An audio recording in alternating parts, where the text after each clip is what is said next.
Hello, everyone. Hello, hello, hello. How are y'all doing this Monday evening?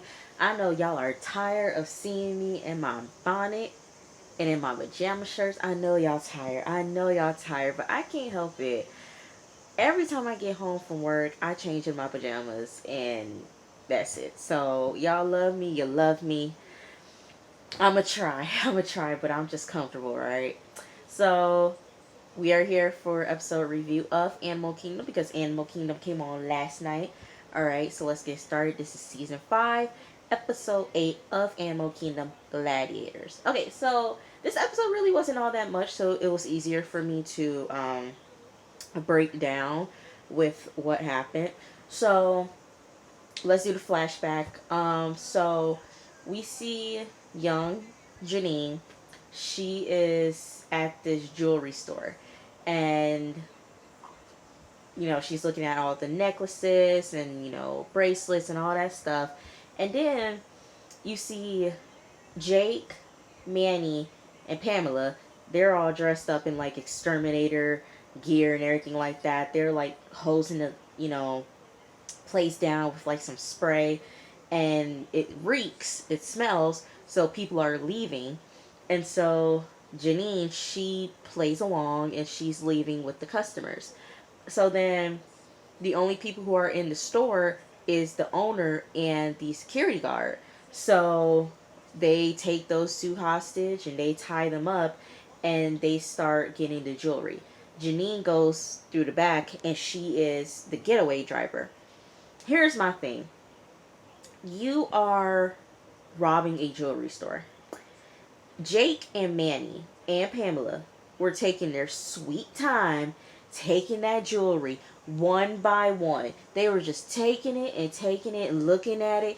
No, if you gonna rob a place, you gotta do like one swift motion, okay? One swift motion of the arm. You gotta whoosh, so you can get it. You can get everything, okay? One swift motion. I was really upset. I'm like, y'all are really taking y'all sweet time getting this jewelry. So then, while they're getting the jewelry, Jake, he looks and he sees the monitors. So he takes the security footage tape. Smart idea, Jake. And then, um, while the owner is tied up, he's like, shimmying, and he hits his head on the alarm system. So they leave. It looked like they barely got anything, how small the bags were. But they run and they get into the van, okay? So they drive off in the middle of nowhere. They get the stuff and they douse the, van with gasoline and it blows up. All right, they drive their station wagon. So as they're pulling up to Janine's trailer, we see Cheryl. Y'all know who Cheryl is, right? Cheryl is Jake's wife. Yeah, his wife that he mentioned in the first episode, him being married and having a wife. Yeah, she pops up. Name is Cheryl, okay? Cheryl is pissed. She is like yelling at Jake, where have you been? And is this the girl that you sleeping with? Yada, yada, yada. Janine, the girl, Cheryl gets a bat. So she's about to, smash Jake's car. Janine grabs her by the hair and she says, look here, you come in my property again, I'm going to mess you up, okay? Cheryl is pissed. She's mad at Jake, and Jake is pissed because of what Janine did, okay? Jake, you can't be mad because you trying to double dip. You are married. This is the 70s, though. You got to think about it. It's the 70s, but still, you're married, Jake. You got a whole wife at home. Why aren't you with your wife? You're playing house with Janine. Okay, go to your wife. Okay, go to your wife. And he drives while she leaves. He tries to follow her. Okay, so then we get the scene with Manny, Pam, and Janine. So Janine tells them that it's gonna take Gia. Gia was in the earlier seasons of Animal Kingdom. I want to say, because I started watching season 2 already. of Animal Kingdom. I started going back and watching season 2 of Animal Kingdom. Gia was in season 2 of Animal Kingdom. She ran like a carpet place and everything like that, but going upstairs, that's where she ran her jewelry stuff. So Gia and Smurf, Janine, they go way back. This is the year of like 1970s is what it looks like. So they've known each other for a long time. So Gia, she's like the jewelry connoisseur. It's gonna take her a couple of weeks, 2 weeks, so they can get 5 grand. Manny's like, I need this money now. Okay. And he gets a phone call. And he's so invested into racetracks and everything like that. So, um, Pamela and Janine, it's later in the day. And they talk about, what happened with Jake and everything like that. Janine proceeds to say, I want to have more kids. You know? Pam was like, you think Jake would be a good dad? Like, yeah, I want to have kids. I wouldn't mind having kids with Jake. Pam was like, what you gonna do with all them kids? She was like, I'm gonna take them with me when we do jobs. I said, Mother of the Year Smurf. Mother of the Decade. Mother of the Year. No, Janine. No, Janine. No, girl. So, okay. I gotta put it in order because Andrew's the oldest, Pope, then Julia, because Andrew and Julia, they're twins. So Pope, then Julia. Baz is adopted, so Baz, he's out of the picture. But is it? I wonder who's gonna be next. Is it gonna be Craig or is it gonna be Darren? No, I think Darren's the youngest. Yep. No. Because when Craig, no, because when Billy showed up in season 3, Craig didn't know who Billy was, but Pope knew who Billy was, who is Darren's daddy. So it's Pope, Julia, Darren, and Craig. It has to be. It has to be that order. Pope, Julia, Darren, Craig. And then Baz is adopted. But then Baz had to be like around the same age as Julia and Pope. So, yeah. Yeah, y'all. Y'all know what I'm saying. But she's saying she want more kids. And she want more kids with Jake. Jake is Craig's daddy. Y'all don't know. And Billy is Darren's daddy. So Pamela, she says, I gotta leave because I gotta take care of my kids. Janine gets all in her feelings and she's upset that Pamela is leaving. I'm like, girl, she gotta take care of her own kids. Phoenix. She gotta take care of her kid. Phoenix, okay? And then at the end of that flashback, she's watching TV with Pope and Julia. She says, promise me that you'll never leave me or anything like that, and I'll always be your mom. Here's my thing. Janine robbed them kids of their innocence. She did. She robbed those kids of their innocence. She took away their childhood by turning into the people that they are now today. They don't know how to live life. All they know is getting high, getting money, robbing, stealing, doing these jobs. That's all they know. They don't know anything else. They can't work a 9 to 5 gig because they're not used to that. Darren owns a bar, but he's still doing his dirty money. They're not programmed to work a 9 to 5 or live a normal life. All they know is this, and it's because of Smurf, who robbed them of their innocence and robbed them of their childhood. And I feel so bad for those boys because they really just like want to live life. And Pope, even Pope, a couple of episodes ago, he was in the water and he was in the pool and he looked so happy. He looked so happy, and he said, it's been a long time since I've been in a pool. I'm like, oh my gosh, like I feel so bad for Pope. Like I really do feel bad especially for Pope, because Pope is the oldest, and it's like him being programmed, and it's like, ugh, I feel so bad for Pope. I feel bad for kids. Um, but that is what happened with the flashback. Okay, so let's go to present day. Let's break down Pope, and then let's break down everybody else. So Pope, this episode really confused me because we see Pope. Pope met up with Cassandra, who he met at the cult thing. Um, and then last episode we found out that she had a kid, and like how, you know, we don't know how the boy got separated from her, and how, you know, he's living with the father. We never really got a hold of that. So Pope decides, you know what? I am going to kidnap this kid, and I'm going to take him to his mama. That's what Pope decided to do. So Pope is parked in front of the ex-husband's house, and a car leaves. He waits until the car is in the distance. He goes through the gate before it closes shut, and he goes into the house.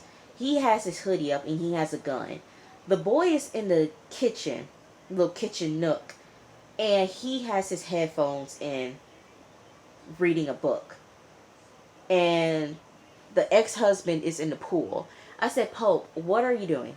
What are you doing, Pope? So the ex-husband sees, and he realized, oh, you're, Cassandra's friend from the other day, right? So I thought Pope was going to shoot that man, and blood was just going to go in the pool. I'm like, Pope, what are you doing? What are you doing, Pope? Pope takes him and he zip ties his arms. He then gets the boy and he said, look, I'm not going to hurt you. I'm going to take you to your mother, okay? So he told the boy to grab his stuff, grab some things, and we're going to go see your mom. So Pope takes the boy and the dad. They drive off in the middle of nowhere. There's nothing there. And, he's saying, do you want money? Do you want this watch? It's like $30K. Like, what do you want? He was like, so you're doing this for Cassandra? She's nothing. She's a piece of trash. She's not a good mom. The boy, Henry, that's his name. He's like, she's a good mom, okay? She's a good mom. I love her. And so, in the middle, like, there's this fork in the road. And Pope stops the car. He takes the dad out the car. The boy is yelling, Dad! Dad! Dad! He's zip tied too. The boy is zip tied too. And the dad has nothing on except for his swimwear trunks. Pope takes the knife and he tosses it. I say, you could have at least chucked it, You could have chucked it far. He just tossed it over there. And then gave him like a jug of water. And he drove off. So then they go to Cassandra's place. And she looked hungover. There's like a bottle of vodka like right next to her. And it's all gone. She opens the door and it's Pope. And she sees Henry. She tells Pope, you didn't have to do this. She kept telling him over and over, you did not have to do this. Exactly, Pope. You did not have to do this. You didn't have to do that, Pope. Like, what was going through your mind? And before he dropped Henry off to Cassandra, Henry was like, why are you doing this? And he was like, every child should have their mom. Or at least have a mom in their life. I'm like, so you're trying to... What am I trying to say? You're trying to kind of like not rewrite wrong, but it's like you're trying to... What am I trying to say? You're trying to make good, Pope. That's what you're trying to do. You're trying to make a child be with their mother because your mom wasn't a good mom to you. So you're trying to do good. So he tells her, look here, you're going to go on this bus, and this bus is going to take you to Canada, and you're going to go this way because they don't check for, passports or anything like that. You're going to take this train, and you're going to go here. And he gives Cassandra like a wad of cash, and she says, how about you go with us? I say, girl, that's not going to happen. No, he can't go with you. He is not mentally there to go with you right now. He's not there yet. No, no, girl. So they pack up their stuff and they're getting ready to go to Canada. So that was Pope's good deed for the season. So let's get to Craig.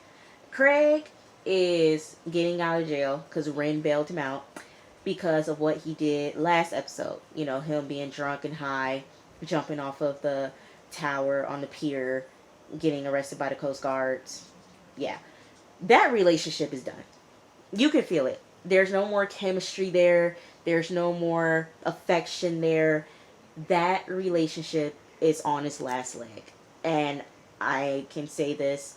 There's a whole bunch of other fish out there, Craig. There's a whole bunch of other girls out there. Ren is not the only one. And you can see it. You can feel it.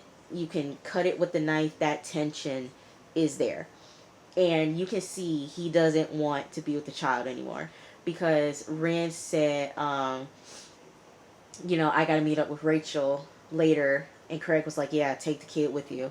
So he's over Ren and the baby. You could tell. Because that's not your child, Craig. That ain't your kid. That's not your kid. Okay. So she asked him, like, hey, did you leave your bike at Smurfs? And he was like, yeah. So they go to his house. He meets up with Jay. Jay meets up with Craig. Jay is like, hey, have you seen Darren? He's like, no. Why? He's like, because I met up with Pete yesterday. Pete got a visit from the DEA. Pete flushed the coke. Why did he flush the coke?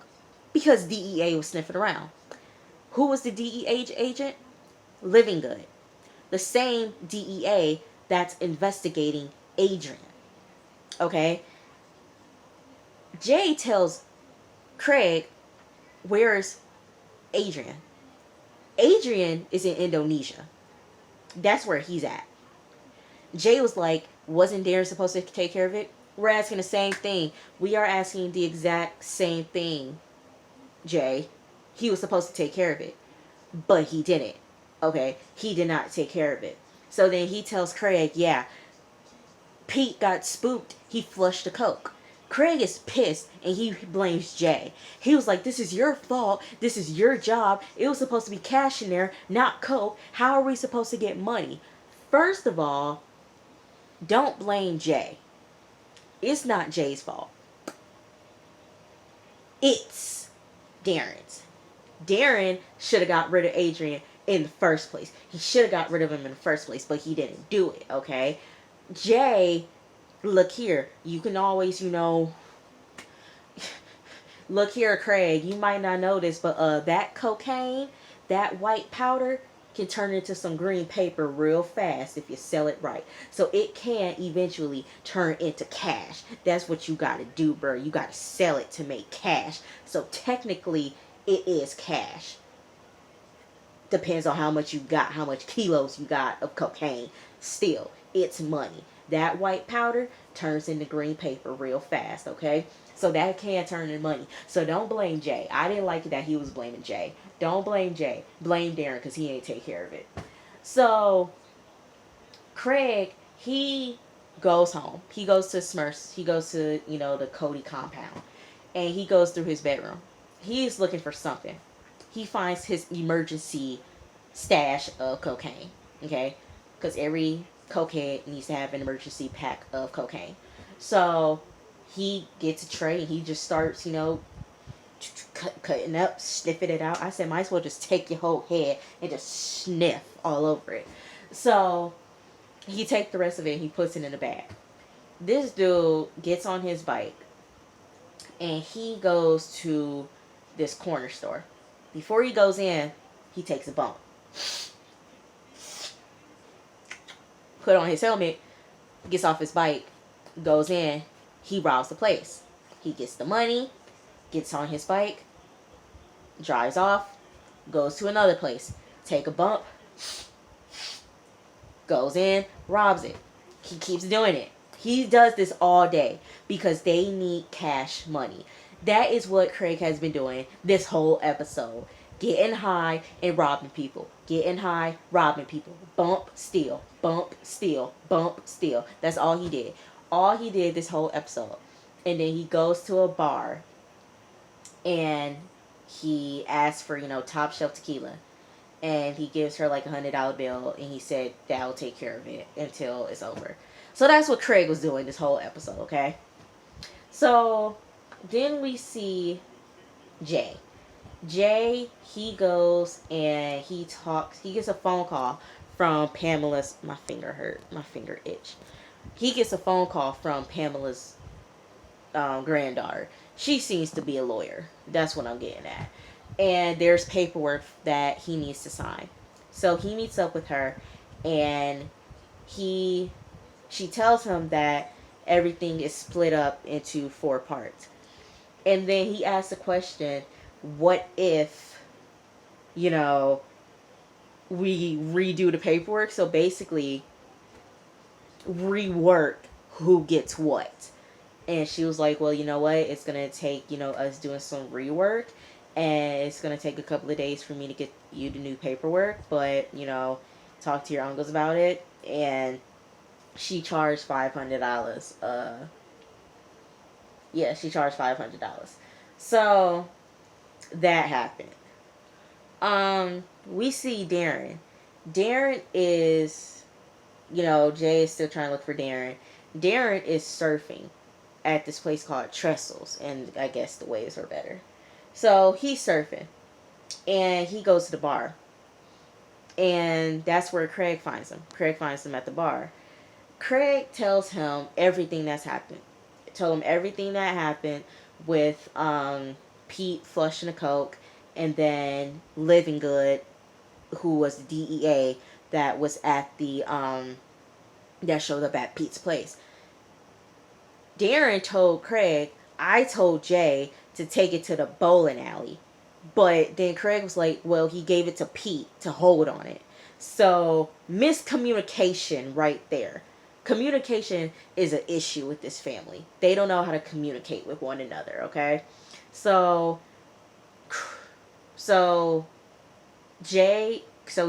Craig and Darren are pissed about that because the cocaine is gone and that the DEA agent is now on their case again.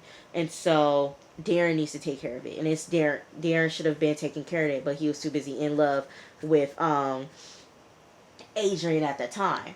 So then Darren goes to the house. Okay? Darren shows up at the house. Then Craig comes to the house. Jay comes to the house. Awkward silence right there. They are pissed at Jay with what happened. Okay? They're blaming Jay. But Jay said something that everybody was thinking, but he's the only one that said it. He told Darren, you couldn't shoot your boyfriend because you were so in love with him that you couldn't kill him. Everybody was thinking it. Everybody thought about it. Nobody did say it except for Jay. Jay was the only one that had the guts to say it, to say the real truth. Darren couldn't shoot Adrian because he was so in love with him. You were supposed to take care of it, but you didn't. You didn't take care of it. You sent him away. This is why the DEA is on your butt, Darren, because you couldn't handle it. So he starts punching Jay. They're fighting, okay? They're fighting. Darren gets some good one in the eye. Jay, he gets him in the nose. And then Craig jumps him, tries to like break it up. Jay pushes Craig, and he lands on glass and it's all on his arm. So then Craig, he gets up and he tackles Jay into the pool. So we're in the pool and he's not letting Jay come up for air. Then Darren was like, Craig, let him go. Let him go, Craig, let him go. Jumps into the pool, pulls Craig off of Jay. They're all bloodied up and everything. So then we see later on, it was like a triple threat match. It was like a WWE triple threat match, okay? First blood match, whatever. Extreme Rules. So they're picking off glass, you know. Pope gets home. Pope shows up. Good timing, Pope. Real good timing. You want to show up, okay? He shows up. House looking trash. As usual, the house looks trash. Darren comes out. And Pope was like, how long have I, what happened? Darren was like, so from today, last week, like, where have you been, man? I was like, he was about to join a cult. He was about to join a cult. Your brother was about to join a cult. The last place he needs to do is join a cult. He was about to join a cult, Darren. That's what your brother was about to do. But, Pope, he gives him a hug. And I said, oh, look at that brother moment. It ain't gonna last long. Soak it up while we can. So, he gets in the house and he sees, Craig picking out glass from his arm. And he was like, where's Jay? He was like, somewhere. And he was like, damn. Jay got some, you know, hits in, you know, Darren's nose and Craig's arm. While Pope went to go look for Jay, Craig went to pop Darren's nose back into place because it was crooked. He said on 3. He said on 3, he cracked it on 1. I said, oh, I would have punched you. I would have done the same thing as Darren. I would have punched you. You said on 3, not 1. No. I would have been pissed too. So Jay, his eye is swollen, okay? It's like this. It's like this. He looking. I can't hold it. I can't hold it open. I can't hold it closed like that. So he starts packing. He starts packing his stuff, okay? He starts packing clothes. And he gets the picture of a young Julia. Pope comes in. Pope was like, what are you doing? He was like, I'm leaving. He was like, no, you're not. He's like, yes, I am. I'm leaving. And then Pope said, you're not going to leave because if you leave, I'm going to find you. And I said, absolutely. Absolutely, Jay. Absolutely. You leave, he going to find you, and he going to drag you right back here. You think about do it again, he going to find you, and he going to drag you right back here. You ain't going nowhere, okay? Pope was like, you're not going nowhere. Unpack, let's go talk. Y'all, next week episode, they working with that cop. On next week episode, they gonna work with the cop. I don't know what they gonna do. Y'all trying to work with the cop, so okay now. Let's see how that goes. But y'all, that was the episode of Animal Kingdom. It was a good episode, but it really wasn't all that much. But it was still a good episode. Still a good episode. So I will see you guys later, okay? I love you guys. Peace, love. Mwah.